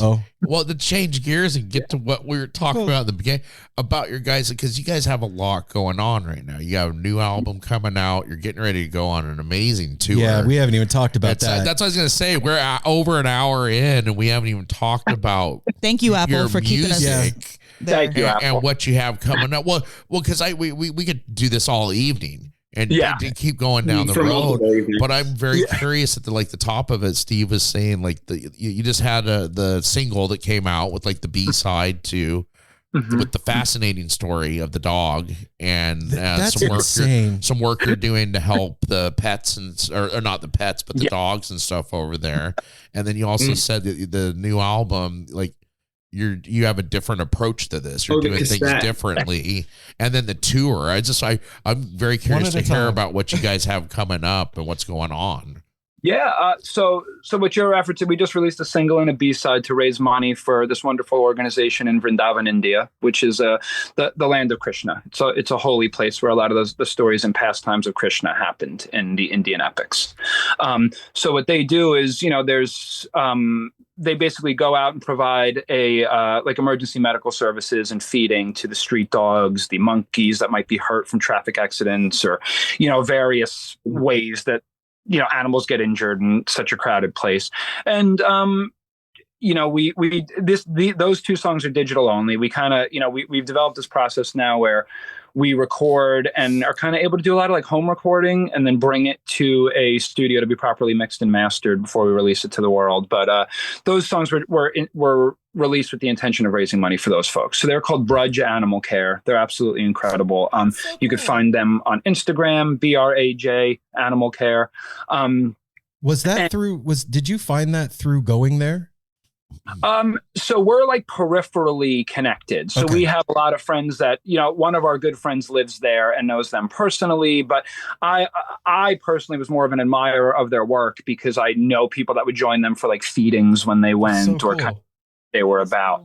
And the B-side, we try to always kind of deliver both sides of us when we release something. So the Kirtan, Bhajan Tagore, that's like kind of a traditional, like ramped up kirtan. And the B-side to that is like a very psychedelic kind of more ambient offering that we did. Yeah, you're listening to it. I was like, this isn't traditional kirtan. This is funny. I was thinking about this before the podcast. Like, we're not, if you look at what the Dead did early on, they mixed a lot of traditional American music with psychedelically influenced music. And we're kind of doing the same thing. We're just not playing traditional American music. We're playing traditional Indian and Hindu or, music from the Sanatana Dharma, and mixing that with more experimental sort of sounds. It's so cool, man. Yes. I've always really liked kirtan. Mel and I have gone several times and I love it. But I guess when I heard that B-side, I was like, this is what I always wanted it to be. You know what I mean? Like, I would hear it. I'd be like, there's something missing. And then when I heard that, I'm like, oh yeah, there it is. That was the thing. Yeah. Man. For the modern mind. Yeah. Truly. Because think about all of our backgrounds. They're so diverse. None of us are from India. Do you know what I mean? So we have to create the stream that all of us can be familiar with within that. You know what I mean? And so I think that I just want to throw this out there. We interviewed some awesome musicians, and we talked about, asked them about, what's the word? I can't help you. Dirtwire. When we talked to Dirtwire about appropriation. Thank you. He can, right? Because that of course that's going to come up. Of course. But we're in a modern society. and Right. we have the internet, and there's travel, and nothing is. And I don't mean this in a bad way. Nothing is sacred anymore. Meaning, like, things are exposed everywhere. There's, there's sacred unions and sacred, places and all of that. But I'm saying everything's exposed. And if somebody who's American goes to Sweden and gets, sprung on something, it's not. We're not appropriating. It's an appreciation type thing. And I really just, for people that aren't playing their music that they're supposed to play or wearing the clothes that they're supposed to. I just want to throw that out there because I don't think that's fair to do to people that are just trying to find their way in life and trying to feel and be inspired by things that maybe other people have been inspired by. To take your experiences and add, like you guys are doing with the music, you're adding your flavor to the stew. Right. It's like, oh, this stew's awesome, but I got some shit to throw in here that's going to make it taste a little, not necessarily better or worse, but like different. And I think the world forgot that imitation is the highest form of flattery. We forgot that most times. And I think what you said, that distinction, Mel, is really, really important too, because in no way are we saying we're not playing Indian music. We're inspired by the sounds that obviously and the melodies of kirtan and none of us are like Hindustani classical trained musicians. Like, I'm not pretending I'm some incredible mridanga player or that I have this like vast knowledge of that. Of that tradition in any way. I'm not pretending I'm Indian. For me, I grew up in a Roman Catholic background. My family, I'm very traditionally Italian. I kind of grew up in that whole like New Jersey, New York Italian vibe of just like, Catholic guilt and fear God and all that kind of stuff. And I wanted to be a good Christian as a kid. I wanted a relationship to that. But I remember distinctly going to CCD, like religious education at the time. And I would ask questions, I was just like, I love my dog, you know what I mean? And if my dog dies, will I see them again in heaven? And they're just like, no, like animals don't have a soul. And I'm like, what are you talking about? What do you mean by animals? Like, to me, that was a being, that was a person, you know what I mean? And I had questions like that. And sometimes the answer would be like, don't worry about it. You know what I mean? Yes. It's all very whatever, kid. Yeah, forget about it. Right. And I never gelled with that. And I remember going to CCD and, they were like, the after, what do you think happens here? And we're talking about and I'm like, maybe when you die, you like wake up as like a newborn baby. And they were like, no. Like, you know what I mean? Reincarnation. So I don't think that, the main approachable concept when we look at something like Sanatan Dharma or like Eastern philosophy is like, you are not your body. Like the idea that your body is not the totality of who you are. You're not this only, you know what I mean? And that's not to put away or bypass people's cultures, traditions, experiences, you know what I mean? But to tell you that there's a deeper connection that all humans share, So for me, I wasn't attracted to anything because it was Indian. It was attractive to me because it made sense. So like when I read those books and when I came into contact with the people teaching those things, what was appealing to me is the way that life is viewed, the way that death is viewed, the way that, practice is viewed. Like those are the things I found appealing. And the sounds, of course, I found appealing. I think it's important that we always make the distinction that what we're doing isn't attempting to be authentically Indian in any way. We're making sounds that we enjoy, and we are all earnest students and seekers within traditions and varied ones. We have no bend of indoctrination or of any initiative to get anybody to join any congregation we're a part of. There's, 5 of us, and the 5 of us study completely within different streams. And we have a lot of overlap, of course, like philosophically, but we all study within these different streams and different practices. Like we have no goal to get somebody to come anywhere with us or do anything we're doing. So at the end of the show, there's no like, for 1995, you can passing the plate by. Right. Yeah. That doesn't exist. So I think I fully appreciate the music. I fully appreciate these traditions, and I'm here to learn. I'm not here to educate. I'm not here to teach. I'm not here to pretend that I know something more than somebody else. And I'm certainly not here to identify as something culturally that I'm not, or pretend that I have a better grasp on something philosophically or culturally that I do not. Okay, This is our offering. Can I just hire you to be the spokesperson for No Simple Road whenever anybody tries to come at us ever. I'll just have them direct them to you. It's fucking beautiful, man. I didn't mean to interrupt you, but yeah. Thank you. Yeah. Yeah. But I appreciate y'all asking that question because I think it's important, and I think it's something that is it. Oh my gosh, look at this individual. That's Darwin. Darwin, man. Oh my gosh. Darwin is like 12-ish years old. He's about 125 pound Bernese Mountain Dog German Shepherd mix, and he's old and he's kind of blind and he's rad. He's weird, and he has more of a soul than any human I've ever met. And he has a built-in clock too when he's comes to doing things. He's an old man. Okay, I gotta ask. Yeah, because this Tyler Childers. Yeah. How what? Yeah, exactly. That's what we were thinking too. How did that happen?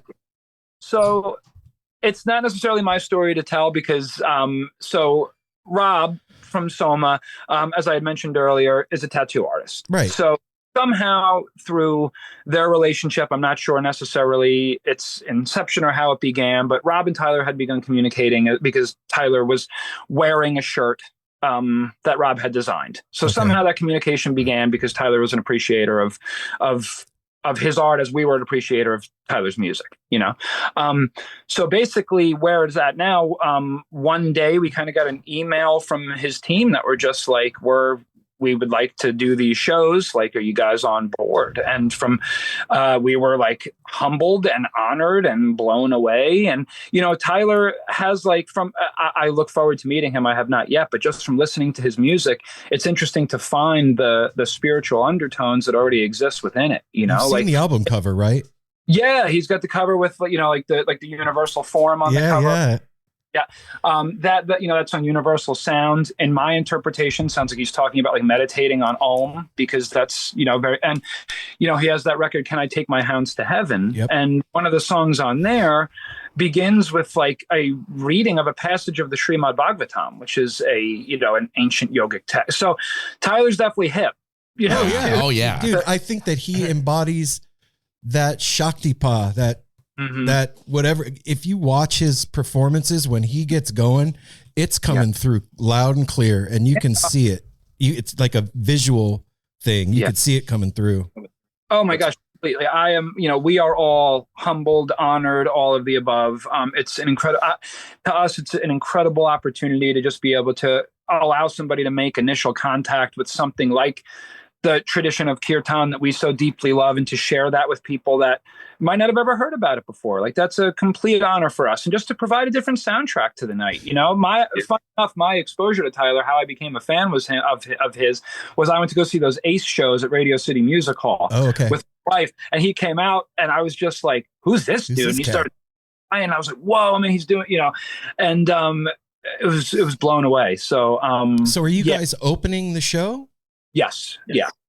Yep. Wow. So we will be playing, we will be joining him at Hollywood Bowl in Los Angeles, Freedom Mortgage Pavilion in Camden, Xfinity Live in Mansfield, Massachusetts, and Jiffy Lube Live in Bristow, Virginia. I'm put you on the spot. If you don't know, it's fine. What's the date for the Hollywood Bowl show?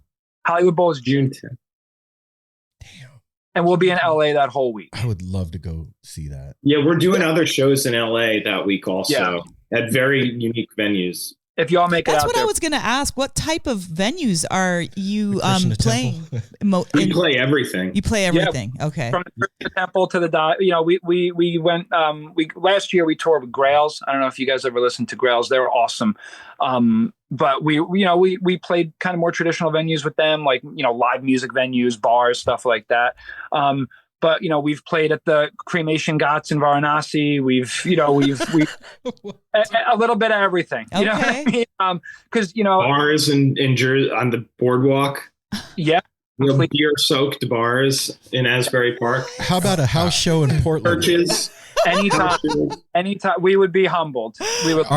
Do you have any plans to come up this way?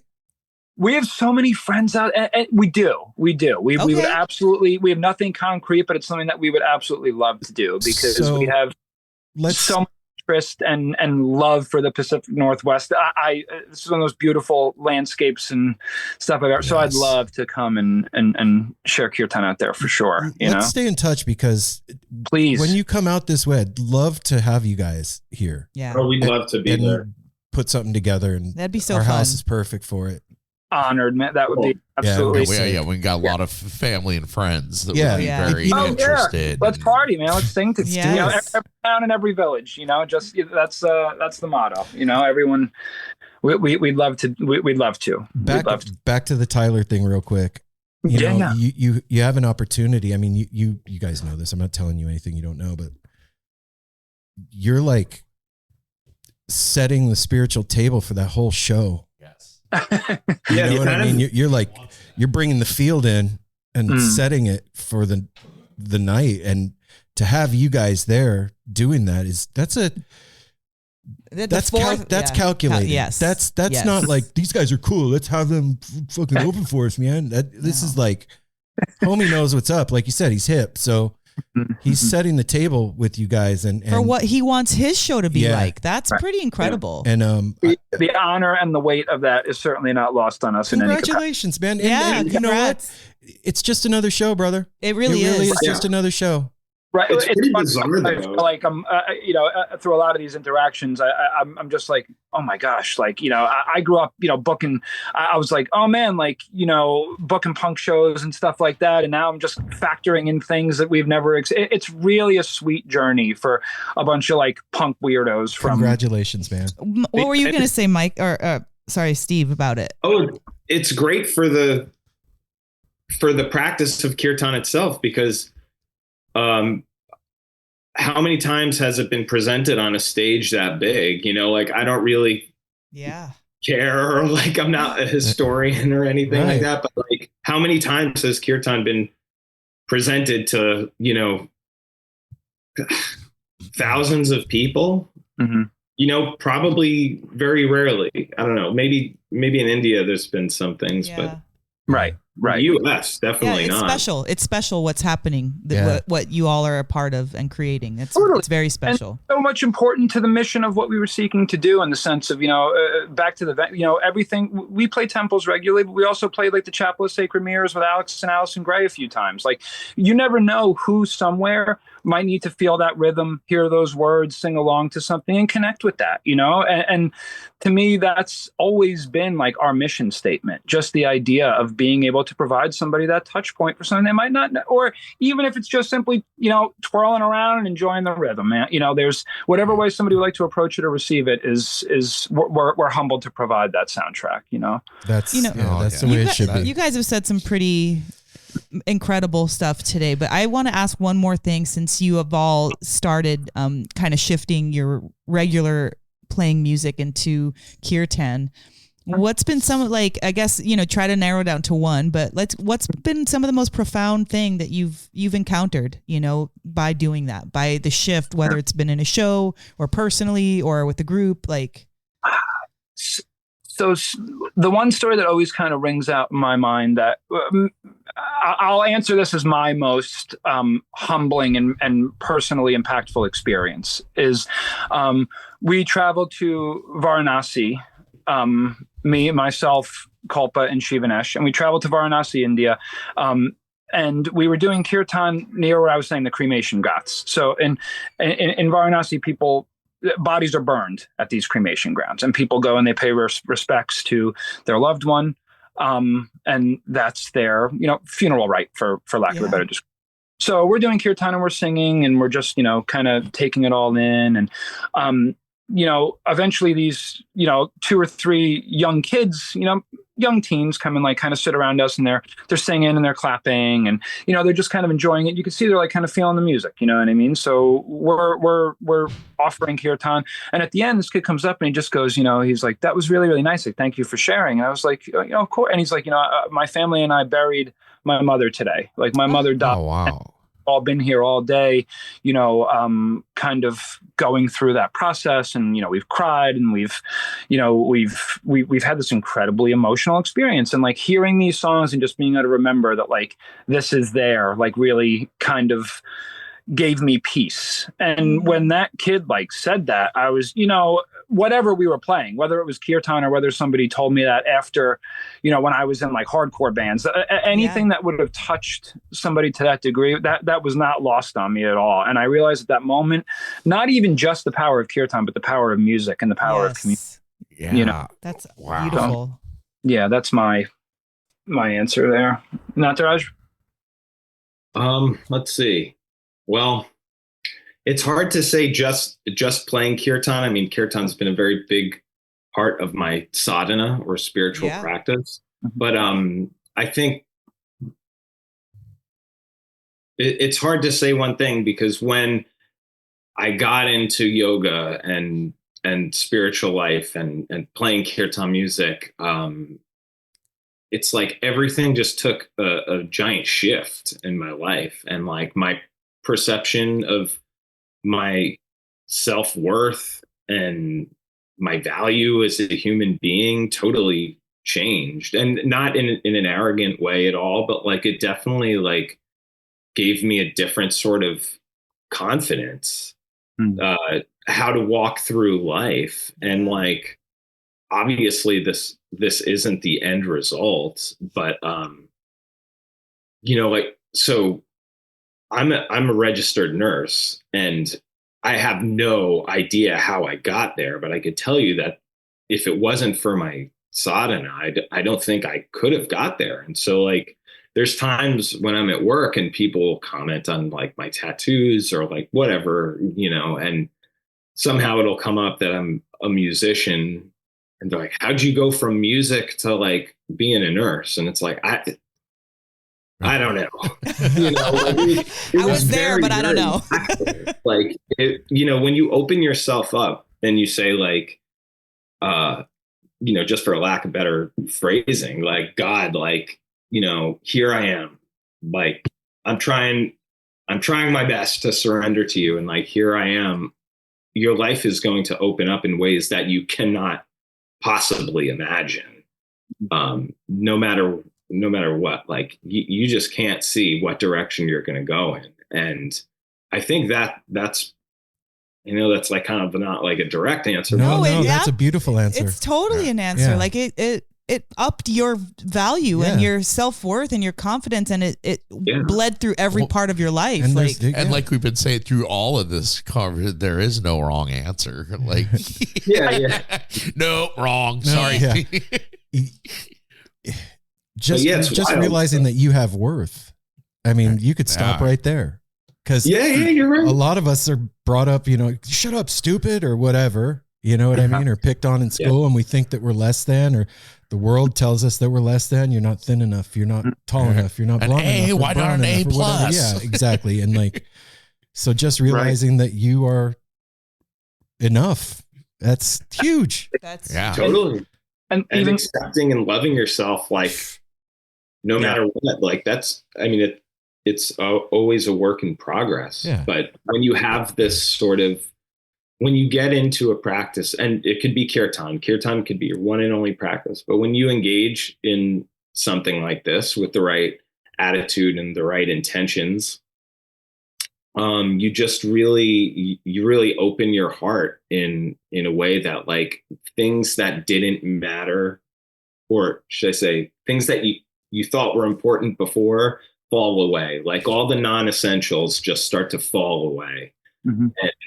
And it's a blessing. Yeah. It doesn't happen right away, you know. No. Years. It takes years and years and years, but it's a pretty fun process to watch. You know? I want to have you guys back on when you get back from the tour.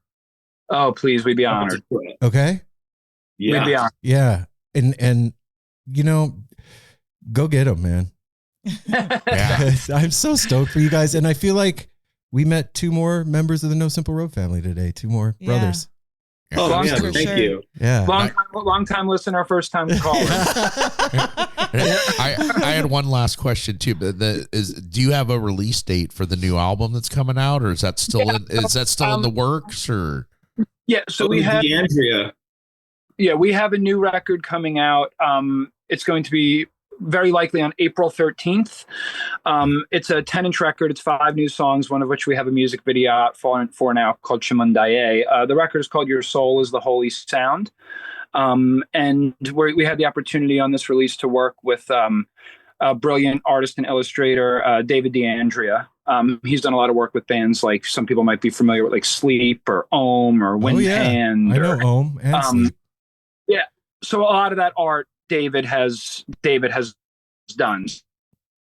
So he's created this incredibly beautiful packaging for it. It is, a letter pressed by hand in his studio in Olympia, Washington, and assembled by him personally. So we'll have it out on a limited 10-inch release that'll be available April 13th.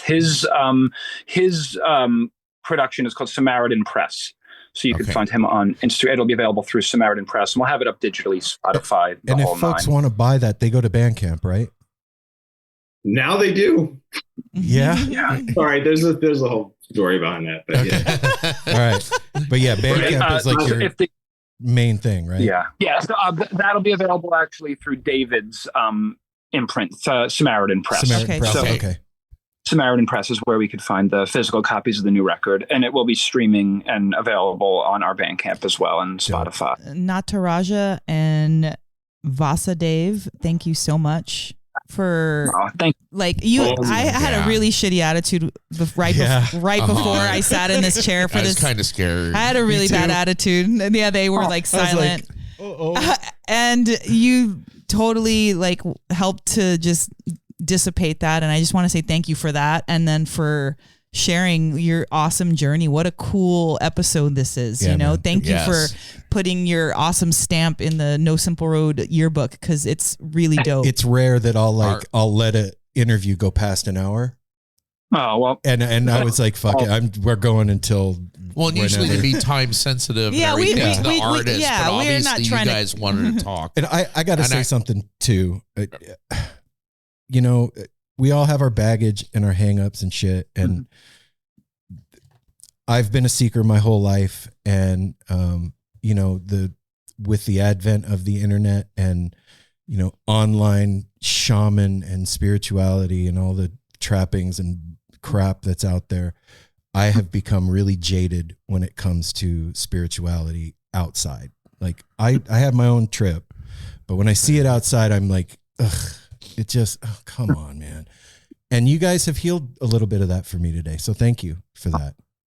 Yeah. One of the greatest honors, man. Thank you for giving us the opportunity to be ourselves and to join your family, because it's been such a pleasure to watch, be a part of the outside. It's you all have provided me with many hours of entertainment and fellowship, even though you might not realize it. So you guys do amazing things for people. Thank you. Through your work. All right, come home whenever you guys want. We're all. Take us home. Well, I was just gonna say we're all in good company here, and it's amazing. Like we all of us, the three of us, know our listeners are gonna love this. Yeah, man. And I think, like you said, the honor of Tyler asking you to come set the mood for his listeners. It's kind of the same thing, you guys are awesome. Yeah. And I think you obviously own that and know that. And thank you for joining us. Right on, guys. The grace of the guru. Yeah. Thank you. We'll talk to you guys soon. Stay in touch, man. Yes, please. Definitely. All right. Thank you so much. Have a great night. Yes. Love you too. Take care. Aw, love you too. Yay. What? That made me happy. Yeah, it did. Like Yeah. I feel happy. Yeah. Yes. Same. Yeah. Same. I was scared. You were so I scared. was like, oh no. Oh, I just felt bad. Mel's and angry. it sucks when we do this and like one of us is checked out, and I saw Mel. I wasn't checked She out. wasn't checked out. She was grumpy. But you got into I was in it a bad right mood. away. That's This period. was Yeah, I was good. just in a bad and I was mood. super tired, and I was like right away. These guys were. I was I love coming listening down to them here talk. to get on the call. You guys were already down here, and I was like, fuck. Apple's just told me he's exhausted. Mel's in a bad mood. This one's going to all be on me. And no, it was amazing. It was totally dope. It was wonderful. I felt like, and this is, again, language doesn't do it justice. I really felt like we could just hang out and talk forever. Yeah. Like it didn't Yeah. feel like No, an interview. Well, no, it's one of those conversations where it went so quickly. I didn't look when I looked at my phone. It was like 40 minutes. It was like 50 something minutes, and I was like, we need to talk about their music. thank you, also. Apple, for Yeah. keeping it, Well, like bringing they it said back. Thank you Seriously. too. They're like, thank you, because with spirituality, you could go on all night. You're long right. You're true. because everybody's got stories and Well, and things. it's cool because it is definitely relevant to what they're doing, but it isn't Oh, yeah. what they're doing. They're musicians and they're bringing this beautiful kirtan music in a way that is fresh for people like Aaron and myself that have been jaded, and for brand new people like Same yourself.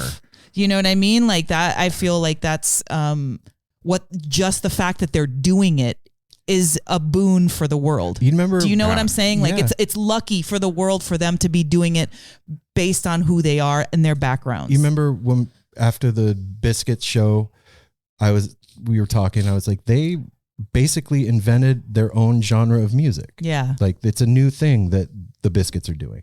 Same thing with these cats. Yeah. They Yeah. took something traditional and have now made it their Put their own, own stamp. and in such a way that someone that's the level of Tyler Childers recognized the vibe of it, Yeah. the ish, and was like, oh, I'm going to have these guys set my table.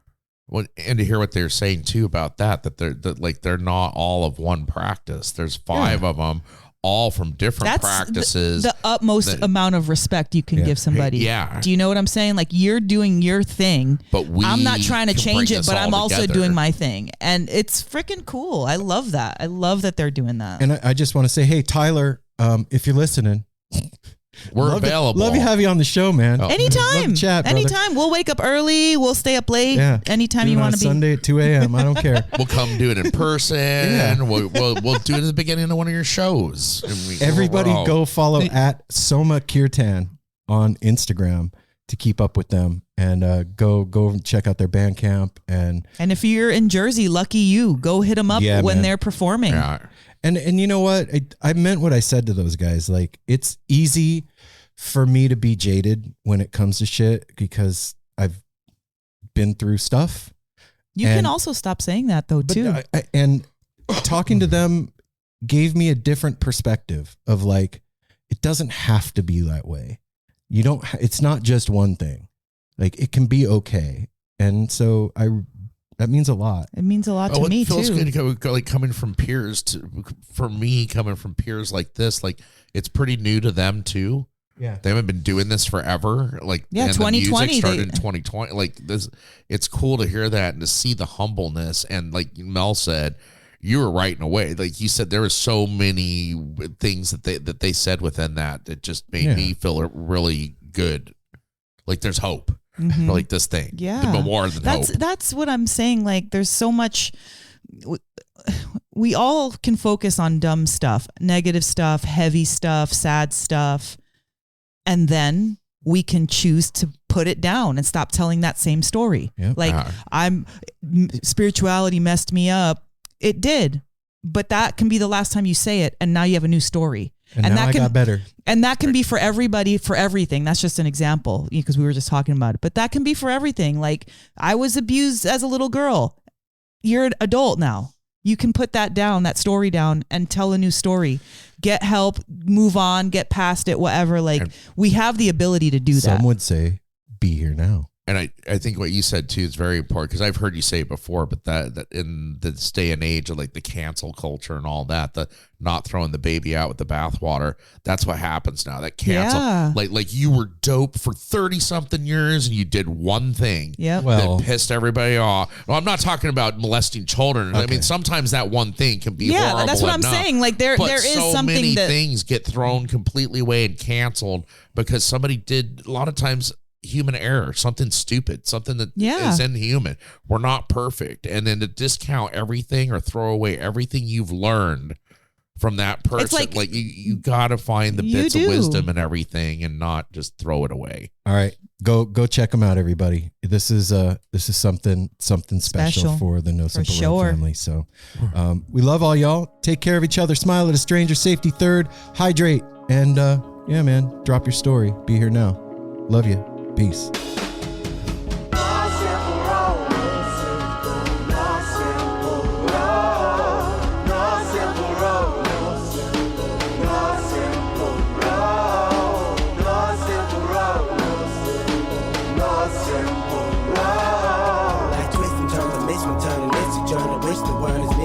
But it's a burden. Family needs has been deferred, and hella means been the earth, and alchemy can bring the birth, the melody of a new born. So persistent, so resistant, so insistent, so commitment, so resilient, or haven't you learned it? No simple road.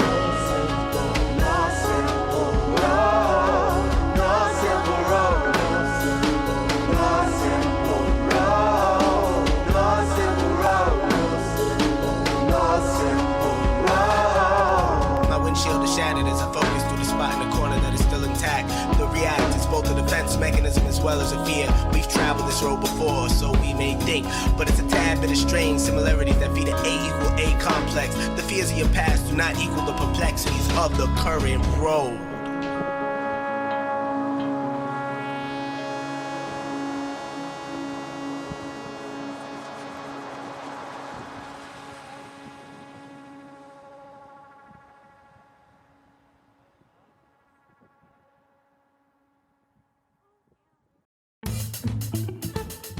The Helping Friendly podcast explores the music and fan experience of Phish through interviews and deep dives on shows and tours. For more than 10 years, we've created insightful and fun discussions about our favorite band, and with the help of our guests and thematic series, we're still discovering new angles of appreciation for Phish. And when the band is on tour, we provide a review of every show the following day. As one of our listeners said, any Phish fans that enjoy meandering conversations and incredible insight on new and old Phish shows, this is for you. Highly recommend. It's not just about the band and the shows, it's about the journey getting there. Throughout 2024, we're going to be running down the top 25 Phish tours of all time, and that'll be interspersed with show reviews and regular episodes. Join us and check out the Helping Friendly podcast wherever you get your podcasts.